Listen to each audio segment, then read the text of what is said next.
and welcome to the Knowing Show. I am your host, Christene Marie.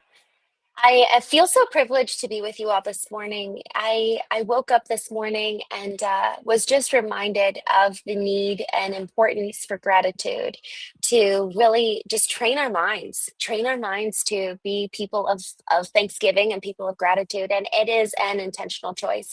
Yesterday evening, I was driving home, and even just multiple points yesterday, there were opportunities for complaining.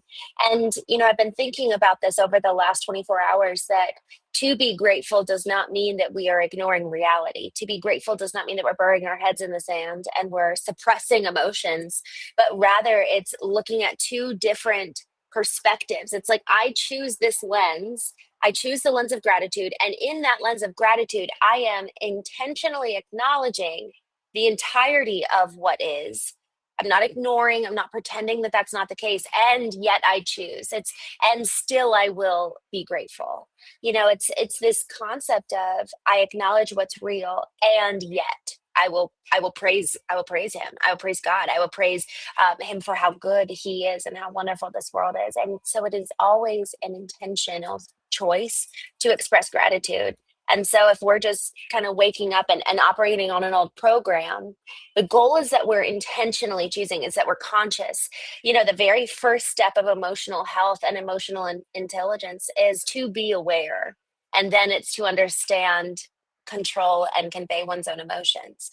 And then after that, we engage with interpersonal relationships. And so if we're struggling with gratitude, so often that's a reflection for us that we probably need to go inward and kind of like tend to ourselves. Like, let me go be aware, understand, control, and convey my own emotions. And then I can engage with you again in a way that's with empathy and with wisdom. So if we're not, our external relationships are really a sign if we're not well.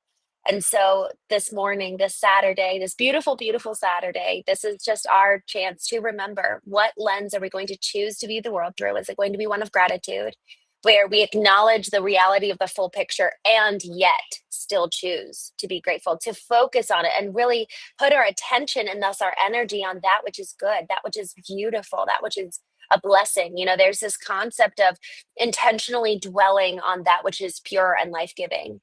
Yesterday evening, I was sitting there with a couple friends watching a film, and the film was just not all of those things. It wasn't beautiful and good and wholesome, and it didn't feel like, as of an hour into the movie, there was nothing redemptive about it. In fact, for the majority of it, it was just very depressing. And I was sitting there and I was like, you know what? I actually don't want to choose to spend my time this way. And so I got up and left. And it worked out fine. We actually all ended up pausing the film and went for a walk after dinner, and they resumed watching it when I left. And it worked out great. But there's something around, how do I want to fill my mind? What kind of place do I want my mind to be? Because we exist in our mind. Other people, by proxy of what comes out of us, is a result of what lives in our mind. So other people then are living in our mind. God is living within us. So what kind of place do I want my inner world to be? What kind of dwelling place? We think about, so much of the time, we look back on our past and look at our home environment, and we're like, I am this way today because of that. Well, the same goes for, we are this way today because of what's in here. We can no longer just assign blame to our past. We are now adults, and we are to be the caretakers, to be the parents of us today, to intentionally foster and create the space in which we exist. And so if we are not with intention being aware, being living awake, not just operating on these default patterns and programs, if we are with intention, creating the space in which we dwell mentally, emotionally, spiritually, physically, then man, what a wonderful place it is. Then no one can make us live in hell, because we are internally existing in a heaven. And this is where Viktor Frankl, who is existing in a physical hell, internally, his internal world was not one which he feared, one which he was trying to get away from. In fact, the people who knew how to create their own heaven internally were the ones who existed in a concentration camp. Even in a physical hell, they could maintain the inner decision, I will choose my mindset. I will choose the way in which I show up mentally, emotionally, spiritually. And it was that level of being able to control their inner world that allowed for them to exist in a physical hell and survive and come out on the other side and tell people, hey, here's a life changing lessons that now people decades and decades from now are going to be able to learn from. Think of what that man, Viktor Frankl, suffered and how many people have been inspired and changed at a molecular level as a result of that. It's because he knew how to suffer with hope. He knew how to grieve with hope. He knew how to be in a physical hell and make an eternal heaven. So, and it's not that heaven is perfect. Perhaps even the better word is a haven, a respite. It's I will retreat from the physical world and go inward. But for so many of us, we've got a physical hell in which we exist and an internal hell. And so there's no safe place. So the work that we do here on the Knowing Show, the cultivation of the human intelligence is so much for the sake of create an internal haven, create a beautiful, wonderful dwelling place in your mind, in your soul, in your spirit. And then that ends up coming out of you. So what Viktor Frankl experienced internally in a physical hell actually has truly manifested by proxy of everyone who has read his book, everyone who knows his story, everyone who knows his legacy, and his impact is colossal. So actually, who knows how us making a haven, a heaven in our mind, body, soul, spirit, in the midst of a physical hell, how much that actually could physically manifest in the future. It might not even be in our lifetime. But this is the power of recognizing I have so much power over my mind, body, soul, spirit that I can create a heaven, not just within me, but also without, also impacting potentially millions of people. Because if I can make that change internally, then that will effectively come out of me in some form or fashion. Maybe it's through a book. Maybe it's through just sharing your testimony.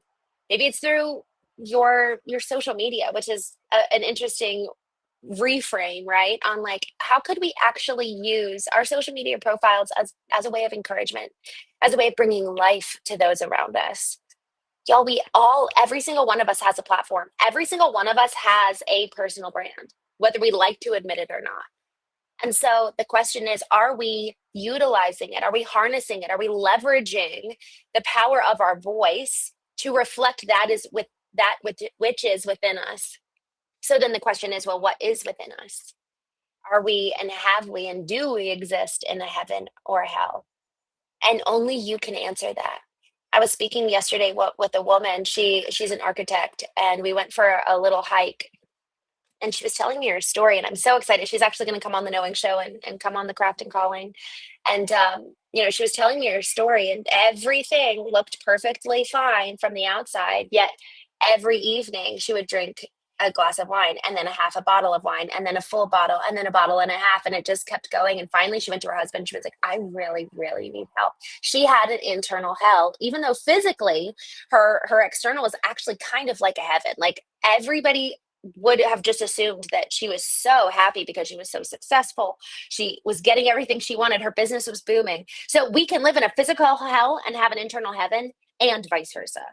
Have an internal hell and have a physical heaven. Yo, so many of us have not taken control of our inner world. And we exist as a victim both to our internal self and to the external. And we don't even realize that we have just as much power to change, yes, the external around us, but also the internal. Over that, we have full authority, full control, full power. This is where, the concept of the kingdom of heaven is here. The kingdom of heaven is now, if we so choose, inside, if we choose. If we choose to allow for that to become a place in which we ourselves want to dwell, well, now we're no longer outsourcing our worth, our meaning, our value, our purpose. We're not looking out there for someone to tell us who to be, how to live, what to do with our lives, but rather we can actually go inward. And the Latin root of intuition is intuere, which means to be taught from within.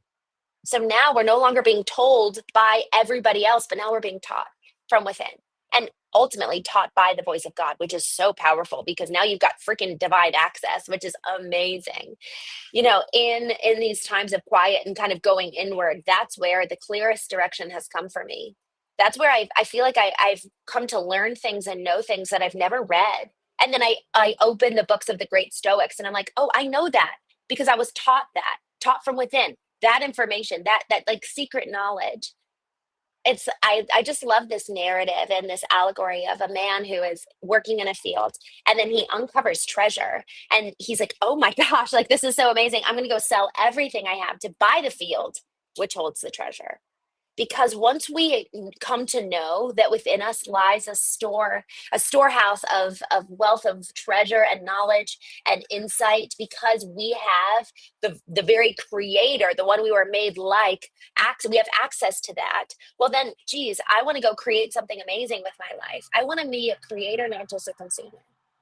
But it comes down to us knowing. Yesterday we talked about the importance of knowing what we want, because if we don't know what we want, we're going to be living at the behest of everyone around us of what they want. So we actually do need to know what we want, because the more we are aware of that, again, it all comes back to awareness. The more we are aware of what we want, now we can start living with intention. And you know what? Sometimes what we want is not actually what's best for us. But if we don't pull that want, we talk about pulling a thought out and looking at it, pulling an emotion out and looking at it, and kind of just examining and being curious about, okay, what's coming up thought wise, emotion wise, but also want wise? What am I wanting at a subconscious level that is driving my behavior? Well, usually the more that comes and we actually give voice to what we want, well, now we can either take action accordingly or in a alternative way, because what we were wanting actually doesn't even serve us. But for so long as our wants remain in our subconscious, they are at the helm of the ship without our intention. So the goal, as we're talking this morning, is intentional living. But the only way we can even dream to begin to live with intention is to first become aware of our thoughts, aware of our emotions, aware of our wants. And then we can start monitoring them and filtering. Okay, yeah, that's actually in accordance with who I want to be, who I was created to be. And so, to this point of the knowing show, the goal is that we know. We come to know what is going on inside of us so that we exercise our own authority to create a heaven inside of us, rather than waiting for someone else, something out there to come in and make our lives better. We have full power and full authority to make whatever we want internally our reality. And Viktor Frankl is the best example I can think of. A man existing in a physical hell, he made an internal heaven.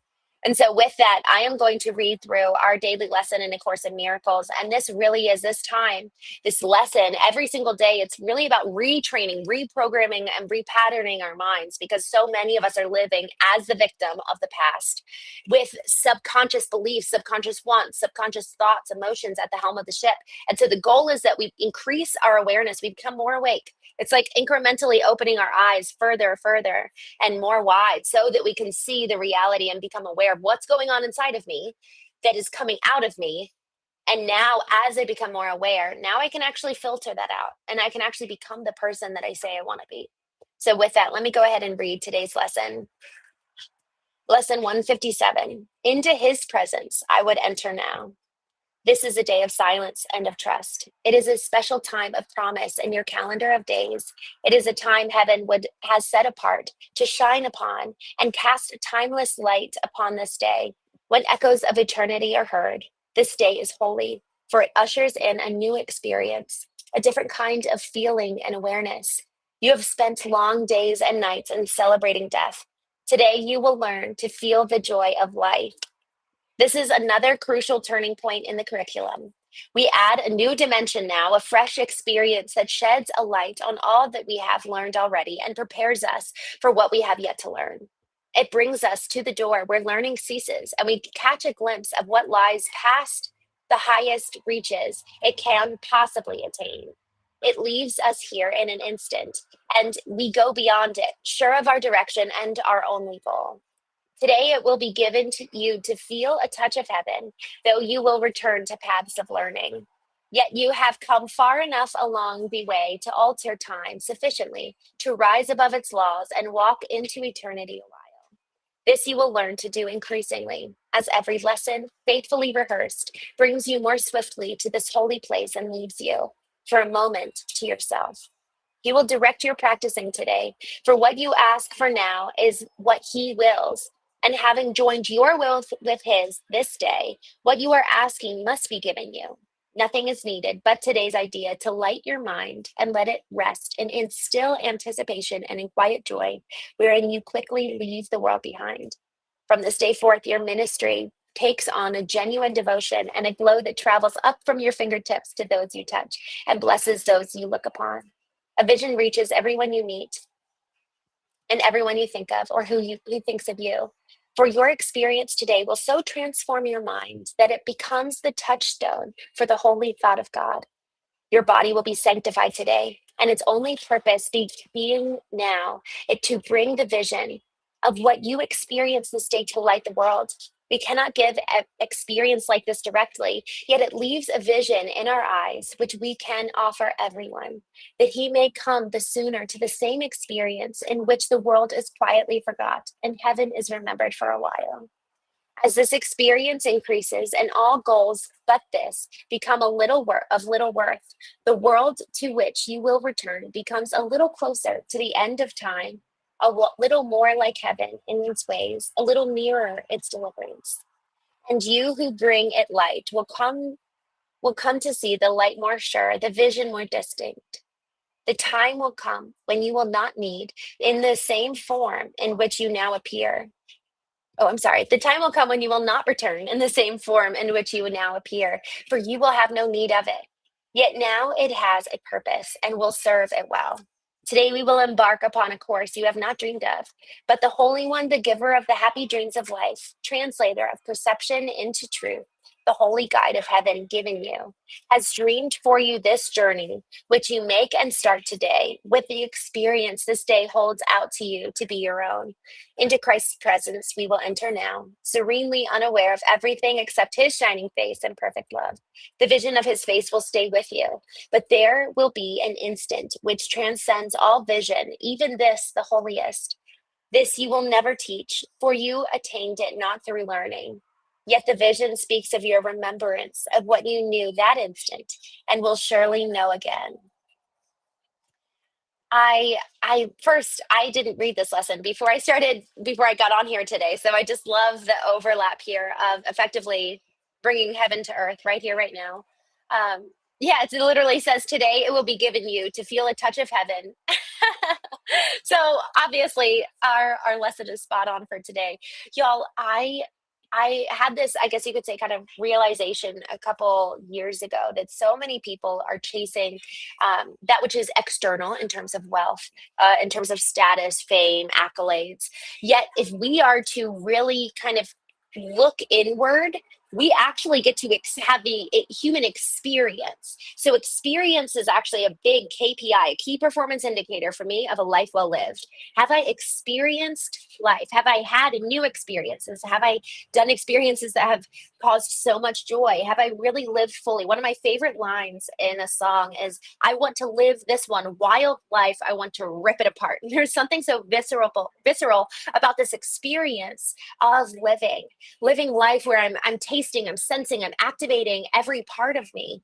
I'm actually going into new spaces. I'm trying new things. I went to a water park with two little boys a couple weeks ago, and we rode down all the slides, and we're like, and I told them, I was like, y'all, if you scream while you go down, it's more fun. And they didn't believe me. And then finally they started screaming, and they were like, it is way more fun.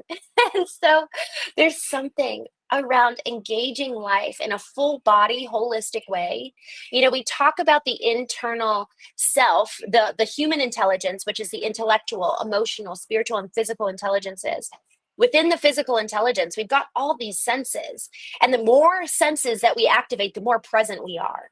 I did this, I read this study from, actually, it was done by, I think it was Stanford University about 4 years ago. Stanford did this study of 50%, control group split into two.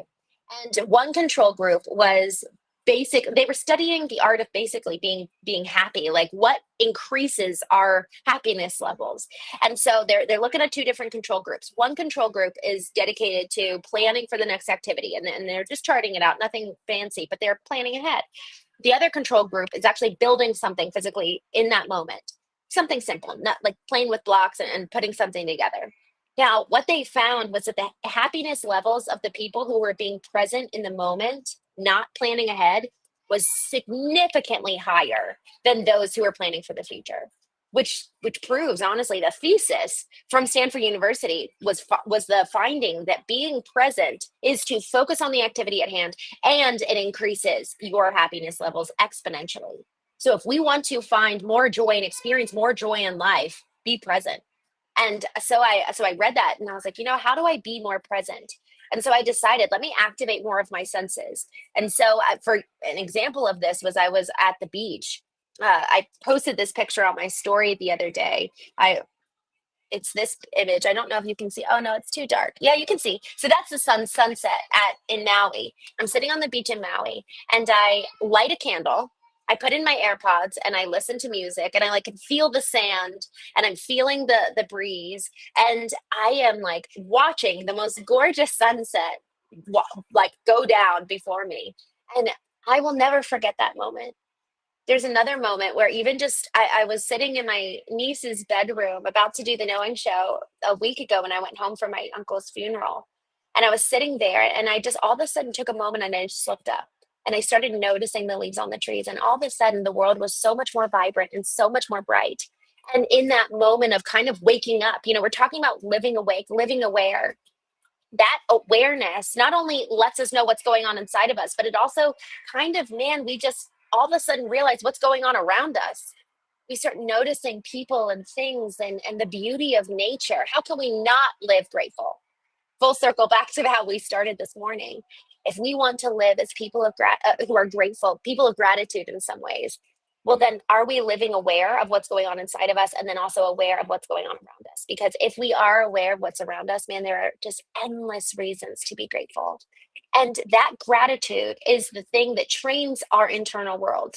We get to choose by way of our beliefs and our behaviors. There's a two, you can go about it in both ways. If we want to change ourselves, we can change it by I'm going to change the root belief system that drives my behaviors, or I can start implementing new behaviors that will ultimately change my beliefs.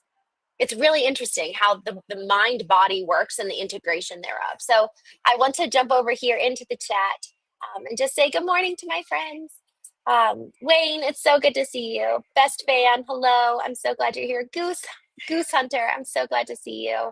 Attitude of gratitude is an honor and a privilege. I love that. Hold on, I'm going to save. I'm on a rickety table here out in front of a coffee shop. I'm just going to scroll down. Michael Jameson, I'm so glad to see you, my friend. Adam, hello. Adam says, it helps me to calm down and connect by asking myself, how many different sounds can I hear around me? It helps me get into my environment. Oh, I love that. How many sounds can I hear? Y'all, yesterday, to that point of what Adam shared on Facebook, to that point, I was on that hike yesterday with an architect, and we walked past this man who had this massive camera, and he had his phone out.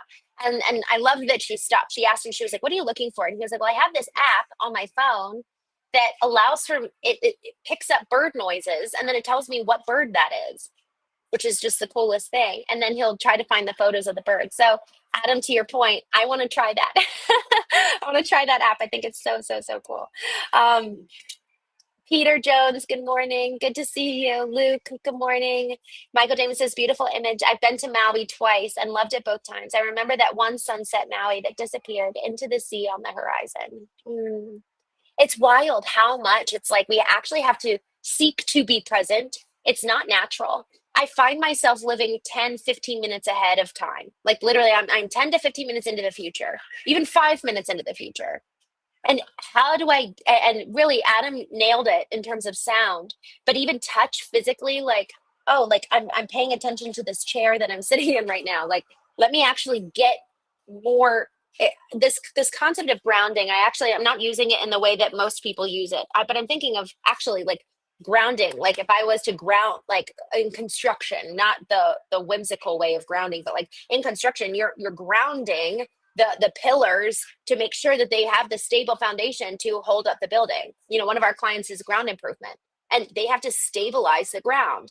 And so to bring just stability in terms of where are we physically here today, I think about wonderful mothers, wonderful partners, wonderful friends who are so caught up and worried about their friend who are thousands of miles away. Yo, we're not there. either pick yourself up and go be there and be present with them, or honestly, it's like this concept. I was doing a deeper dive on this a couple weeks ago because somebody that I really really love was so anxious, and I looked up the Greek root word for your care, like the care. There's this biblical concept of cast your cares upon God, and so part of us getting our mind mentally free is actually to release those cares, to let go of them. David Hawkins wrote this book, Letting Go, which has made a significant impact in my life. So you can look at it from the spiritual lens and or just kind of like the practical lens that David's talking about. But he does get existential in his book, so it's both of which are kind of spiritual. However, that concept of casting your care, the Greek word for care, merima, it means to effectively, it's not just care and worry, but it means to effectively have a divided mind where we're not able to be present. We are divided at a core molecular level where we are unable to be fully present. Thus, we release that care because it's separating us from the physical reality in which we find ourselves. And so this ability to let go and release those cares, to cast them off, is to allow for us to be more present. And casting off the care of tomorrow, that's another kind of biblical principle of like, don't worry about tomorrow. Be here, be now. And look at how wonderful this world is. I actually heard this years and years and years ago, probably 20 years ago, and it stayed with me. We do not have grace for the future. We actually don't have the capacity to deal with the problems 5 years from now, or the problems a year from now, or the problems tomorrow, because we're not there. We have the strength, we have the capacity for that which is now. And so the more we are living here in the now, the less anxious, the less anxious, the less depressed, the kind of we're actually shedding off those more negative emotions and allowing for ourselves to find peace when we are here in this moment. Just jumping back here in the chat. 18 Mawborn, hello. Venom, good to see you. Bright Night, good morning. Dugong, hello. Jeff, good morning. Elijah, good morning. I'm glad to see you. Um, Michael, I just saw your comment. I didn't think of it as God's creation at the time. Um, Rohane, hello. Thanks for joining. American Redneck, good morning. I'm glad to see you. Oh, Wayne, I just saw your comment. You're so wonderful. Mr. Anderson, good morning. Um, Ronto, oh my gosh, you're like the third or fourth person who's talked to me about TM. So I'm gonna look into that. Um, Luke, good morning. Alwyn, Kid. All right, y'all. I must jump off. I actually have a coffee here in just a moment. So I need to run, but it was so wonderful to be with you all this morning. I hope you have a wonderful, wonderful day. And just honestly, let's remember that we have the power to choose. We have all the power to choose our internal state to create a heaven or a hell. And if Viktor Frankl in a German concentration camp could create a haven of respite within himself, so can we. So have a wonderful day. I will see you tomorrow, 11 a.m. Eastern, 8 a.m. Pacific, and have a wonderful, wonderful